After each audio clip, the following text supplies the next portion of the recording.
میرے رسول پاک علیہ السلام کا دروازہ سب سے بڑا دروازہ ہے، حضور کا دروازہ سب سے بڑا دروازہ ہے، لیکن میرے دوستو یاد رکھنا، نبی پاک علیہ السلام نے بھی لوگوں کو جب رستہ دکھایا ہے تو رب کریم کا رستہ دکھایا ہے، اللہ کا رستہ دکھایا، اللہ کریم کا رستہ دکھایا، لوگوں کو رب کی طرف توجہ کرائی۔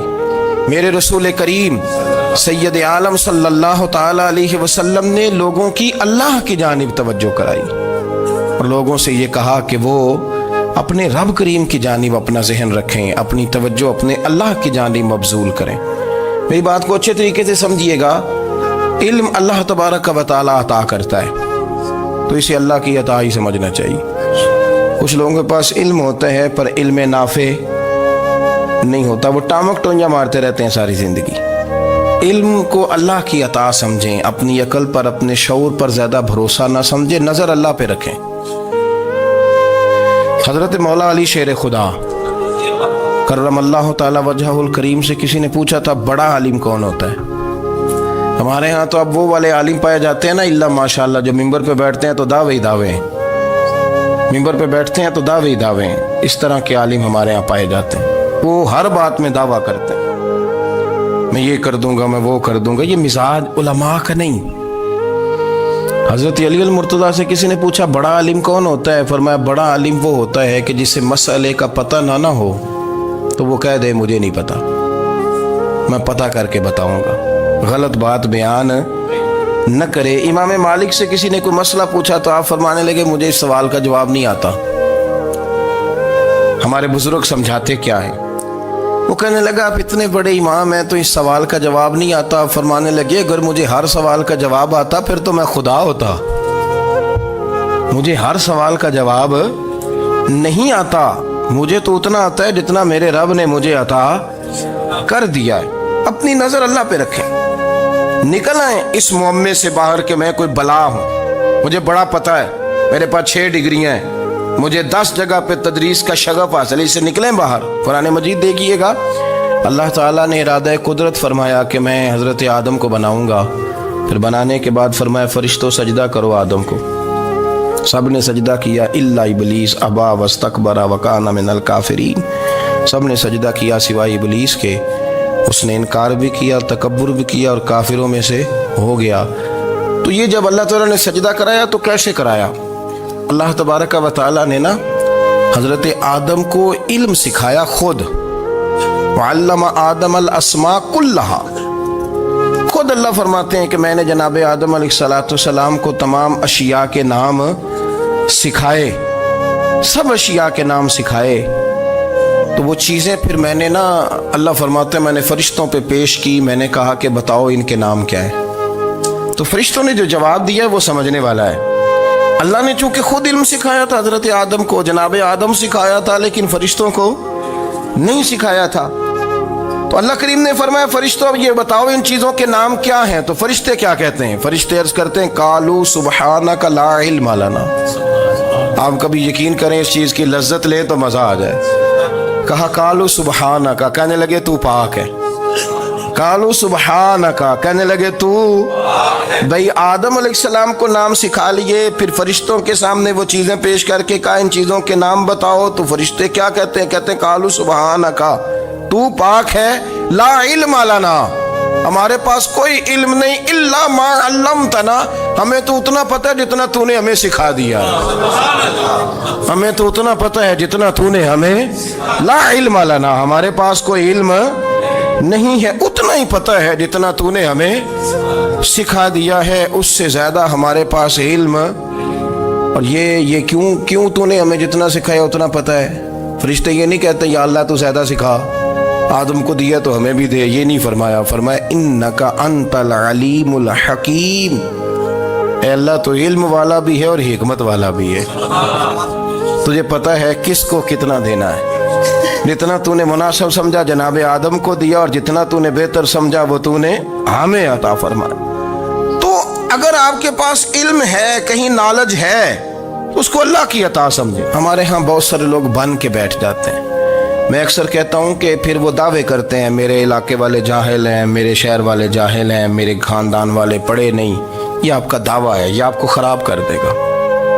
ہم نے بہت سارے ایسے لوگ دیکھے جو بہت بڑے عالم تھے، لیکن اللہ جب لینے پہ آیا تو عقل ہی لے گیا، شعور ہی چلا گیا، حافظے ختم ہو گئے۔ آپ دیکھتے ہیں بڑھاپے میں کچھ لوگ ایسے ہوتے ہیں کہ جن کو یہ بھی یاد نہیں رہتا کہ میرا نام کیا ہے، میں کہاں ہوں، مجھے کدھر جانا ہے۔ تو اس وقت سے اللہ کی پناہ مانگیں اور اپنی نظر اپنے رب کریم کی جانب رکھیں، اللہ کی جانب اپنی نظر کو مبذول رکھیں۔ دوسری بات، علم کے بعد ایک چیز آتی ہے جس کا نام ہے ہدایت، جس کا نام ہے تقوی، جس کا نام ہے پرہیزگاری، جس کا نام ہے عمل، عبادت، ریاضت۔ یہ بھی اسی وقت ہی نصیب ہوتی ہے جب میرا رب کریم نصیب فرما دیتا ہے۔ ہم نے نا نیکی کا اپنا اپنا سٹیٹس بنا لیا ہے، اپنا اپنا معیار بنا لیا ہے۔ کچھ لوگ کہتے ہیں کہ جناب مسجد میں سیمٹ کا توڑا دینے سے بہتر ہے کسی غریب کو آٹے کا تھیلا دے دو۔ اب اس نے اپنا مزاج بنا لیا نا نیکی کا، اس نے اپنا سٹیٹس بنا لیا۔ میرا یہ سوال ہے کہ نبی پاک صلی اللہ تعالیٰ علیہ وسلم جب مدینہ شریف آئے تھے تو حضور نے سب سے پہلے غریبوں میں آٹا تقسیم کیا تھا کہ سب سے پہلے مسجد بنائی تھی؟ کیا عجیب لوگوں کا رنگ ہے، اپنی مرضی کی ہدایت، اپنی مرضی کا تقوی، اپنی مرضی کا معیار۔ مسجد کوئی بڑا چھوٹا خطیب بھی میری طرح کا ہو نا، تو وہ مسجد میں بیٹھ کے جب نبی پاک کی بات کرتا ہے تو کہتا ہے میرے رسول پاک غریبوں کا سہارا بن کے آئے۔ وہ غریبوں کی بات کرتا ہے، مسکینوں کی، لاچاروں کی، کمزوروں کی بات۔ تو مسجد ہی تو وہ ادارہ ہے جہاں سے غریبوں کی بات ہو رہی۔ تو اب لوگوں نے غریب کو اور مسجد کو لڑانا شروع کر دیا، اس کو لڑاؤ کہ مسجد میں پیسے دینے سے بہتر ہے آپ غریب کو آٹے کا تھیلا دے دیں۔ آپ یہ کیوں نہیں کہتے کہ مسجد میں بھی آپ توڑا دیں ایک سیمٹ کا اور ساتھ غریب کو بھی خدمت کریں؟ یہ کیوں نہیں تقویٰ؟ اپنی اپنی مرضی کا مزاج، اپنی اپنی۔ کچھ لوگ کہتے ہیں چھوڑو جی، ساری زندگی انسان نماز پڑھتا رہے اور پھر گالیاں بھی دیتا رہے، بندہ داڑھی بھی رکھ لے اور جھوٹ بولنا بھی نہ چھوڑے۔ تو یہ آپ نے اپنے پاس سے تقوی کا معیار بنایا۔ گالی دینے کا گناہ ہے اور داڑھی رکھنے کا ثواب ہے۔ تو اگر آپ داڑھی رکھے ہوئے ہیں اور آپ کوئی غلطی کر رہے ہیں تو اس سے آپ کی داڑھی کا ثواب ختم۔ اللہ کرے آپ کو سمجھ آئے میری بات۔ آپ کوئی غلطی کر رہے ہیں، داڑھی کا ثواب اس سے ختم، وہ اپنی جگہ پہ قائم ہے چیز۔ اپنی مرضی کا کیوں تقوی کا معیار بناتے ہیں؟ تقوی کا مزاج اپنی مرضی کا نہ بناؤ۔ اللہ کی بارگاہ سے دعا مانگو کہ یا اللہ ہمیں ہدایت کا نور عطا فرما، اللہ تو ہمیں رستہ دکھا، تو بتا کہ ہدایت کیا ہے۔ تو رب فرماتا ہے اللہ ولی الذین آمنوا، اللہ مومنوں کا مددگار ہے، یخرجہم من الظلمات الی النور، وہ انہیں اندھیروں سے نکالتا ہے اور نور کی طرف روشنی عطا فرماتا ہے۔ اندھیروں سے نور کی طرف اللہ لاتا ہے۔ اللہ ولی، اللہ مومنوں کا ولی ہے، وہ انہیں اندھیروں سے نور کی طرف نکالتا ہے۔ ہدایت ہمیشہ اللہ کی طرف سے سمجھے۔ جب وہ نماز کی توفیق دیتا ہے تو اپنے فضل سے دیتا ہے، جب وہ ذکر کی توفیق دیتا ہے تو اپنے فضل سے۔ ہم سمجھتے ہیں ہو جی فلانا نہیں پڑھ رہا بڑا بیوقوف ہے، فلانا نہیں پڑھ رہا، تو تم کیا اپنی عقل کے زور پہ پڑھ رہا ہے؟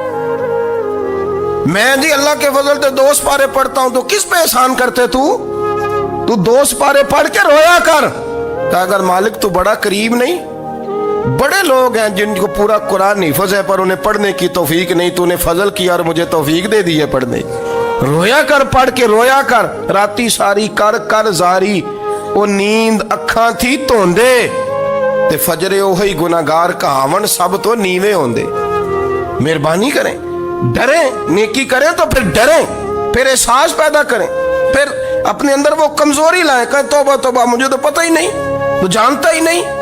حضرت سیدنا امام اعظم ابو حنیفہ رحمۃ اللہ تعالی علیہ کے ساتھ ایک شخص کہتا میں نے نماز پڑھی، تو عشاء کی نماز تھی۔ یہ جو لوگ بڑے ہوتے ہیں نا، جن کے پیار کرنے والے بڑے ہوتے ہیں، ان کے گرد خوف بھی بڑا ہی ہوتا ہے، انہیں بڑا ڈر لگتا ہے، بڑی بعض اوقات آزمائش ہوتی ہے ان کی۔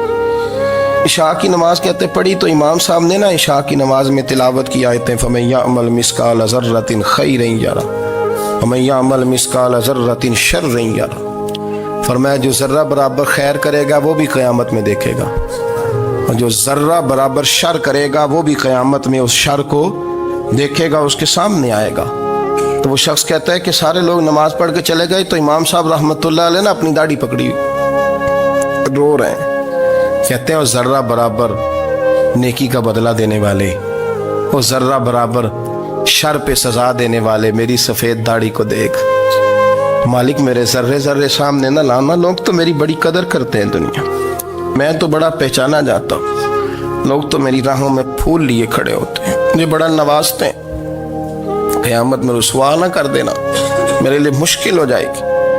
وہ کہتے ہیں میں نے امام صاحب کا درد دیکھا، مجھے کوئی کام تھا تو میں چلا گیا. میں نے کہا کہ وہ اس وقت اللہ کے حضور حاضر ہیں تو میں دوبارہ آؤں گا. کہتے ہیں میں تہجد کا وقت آیا تو امام صاحب وہیں بیٹھے تھے اور ان کی داڑھی آنسوؤں سے بھری ہوئی تھی اور زور سے داڑھی پکڑی ہوئی. کہنے لگے مالک رسوا نہ کر دیں، قیامت میں رسوا نہ کر دیں. یار جو ہدایت یافتہ لوگ تھے وہ تو ڈرے ہوئے تھے، وہ تو سہمے ہوئے تھے. وہ تو کہتے تھے یہ اس کا فضل نہیں، اس نے بلا لیا، یہ اس کا کرم نہیں. حضرت بایزید بسطامی کسی کافر کو دیکھتے تو رو پڑتے، کہتے مالک تو کتنا کریم ہے، یہ بے ایمان رہ گیا، تو نے اپنے فضل سے مجھے اپنے نبی کا غلام بنا لیا. وہ رو پڑتے. یہاں تو لوگوں کا دعویٰ ہی بڑا ہے. نمازی اللہ خیر فرمائے وہ تو دوسروں کو گھورتا ہے، وہ کہتا ہے جنت کا میں مالک ہوں، کنجیاں میرے پاس ہیں، میں کسی اور کو گھسنے نہیں دوں گا. اور اگر 2-3 حج کر لے تو پھر تو وہ کہتا ہے کہ اب میرے سے پوچھ کے لوگ جنت میں جائیں گے معاذ اللہ. اور اگر وہ 2 4 5 7 دفعہ کوئی نفل پڑھ لے تو پھر وہ کہتا ہے چھوڑیں جی سارے لوگ بے عمل ہیں، میں اکیلا نیک ہوں. نہ ایسا کریں، اپنی توجہ اپنے رب پہ رکھیں، اپنی توجہ اپنے معین الملت والدین، عطائے رسول، ہند الولی، غریب نواز، خواجہ معین الدین چشتی، حضرت خواجہ اجمیر، شاہ اجمیر، شاہ اجمیر، والی ہندوستان. آخری عمر میں نا سارا دن روتے گزر جاتا، ساری رات روتے گزر جاتے، ذرا سی کوئی بات کرتا تو رو پڑتے، آنکھیں آنسوں سے بھری رہتی. کئی دفعہ اپنے بھی پریشان ہو جاتے ہیں نا کہ یار تو ایک بات کی جان ہی نہیں چھوڑ رہا. تو خواجہ قطب الدین صاحب بختیار کاکی سے لوگوں نے کہا کہ آپ مرشد سے بات کریں، اتنا بھی تو نہیں نہ رونا چاہیے، ہر وقت اس کے آنسو کی کریے، عاشق دا کام ہی رونا تونا، تبھی نہ رویوں نہیں منظوری. یہ عاشق سدا ہی روندا رہندا ہے، پاویں وصل ہوئے تے پاویں دوری. ہر وقت رونے کا کیا مطلب ہے؟ تو خواجہ قطب صاحب کہتے ہیں میں قریب گیا تو میں نے پیر دبائے، میں نے کہا سونیا لوگ تو کچھ بھی نہیں کرتے، تو نے تو کمال کر دیا، 90 لاکھ آدمی مسلمان کر دیا، دنیا کچھ نہیں کرتی، تو نے 50 سال ساری رات مسلح پہ بیٹھ کے رب راضی کیا. تو شہزادہ تھا، حضور کی اولاد تھا، لیکن معین الدین تیرا ایک پلاٹ بھی نہیں، تو نے طالب علم پالے، انہیں غریبوں کو دیا، انہیں نوازا، کوئی شے نہیں تیرے پاس، ہر چیز تو نے، ساری رات روتے ہو، سارا دن روتے ہو. تو خواجہ قطب الدین صاحب کہتے ہیں میں نے جب عرض کیا تو خواجہ صاحب مجھے گلے لگا لیا، چیخ مار کے روئے، کہنے لگے قطب الدین پتر داڑھی سفید ہو گئی، جانے کا وقت آ گیا، جو تو نے نیکیاں گنوائی ہیں وہ ہیں صحیح میرے پاس، پر یار کی بارگاہ میں پیش کرنے کے قابل ایک بھی نہیں، ایک بھی نہیں. تو بارگاہ تو دیکھ کتنی بڑی ہے، رسول کریم کی بارگاہ میں پیش کرنے کے قابل ان میں سے ایک بھی نہیں. تو آستانہ دیکھ کتنا بڑا ہے، کیا پیش کروں گا، کیا عرض کروں گا حضور کی بارگاہ میں، کس طرح. وہ یار جو بڑے تھے وہ تو ڈرے ہوئے تھے، سہمے ہوئے تھے، وہ تو بڑی آزمائش میں تھے. لیکن میرا اور آپ کا رٹا 2 نمازیں پڑھ کے 6 نمازوں کا دعویٰ کرنا اور لمبی چوڑی کہانیاں بنانا اور اپنے منہ سے اپنی تعریفیں کرنا، اس سے تھوڑا باہر آئیں. رزق بھی میرا اللہ ہی دیتا ہے، علم بھی اللہ دیتا ہے، رزق بھی. بڑے بڑے فقیروں کو مالدار ہوتے دیکھا، بڑے بڑے مالداروں کو فقیر ہوتے دیکھا، بڑے بڑے. میرے ایک بڑا سخی قسم کا سجن ہے، بڑا پیارا ہے، میں اسے سخی مانتا ہوں. میں نے اپنی پریشانیوں کے دنوں میں بھی اس شخص کو سخی دیکھا. ایک دن رات کو مجھے ٹیلی فون کر کے کہنے لگا کدھر ہو؟ میں نے کہا میں گھر ہوں. نہیں اکثر سفر میں ہوتے ہو نا؟ میں نے کہا طبیعت کیسی ہے؟ ٹھیک ہے، بس حال چال پوچھنا تھا. میں نے سمجھائی، میں نے کہا یار یہ کوئی مسئلہ ہے، ورنہ رات کے 2 بجے کوئی حال پوچھنے کو فون تو نہیں نہ کرتا.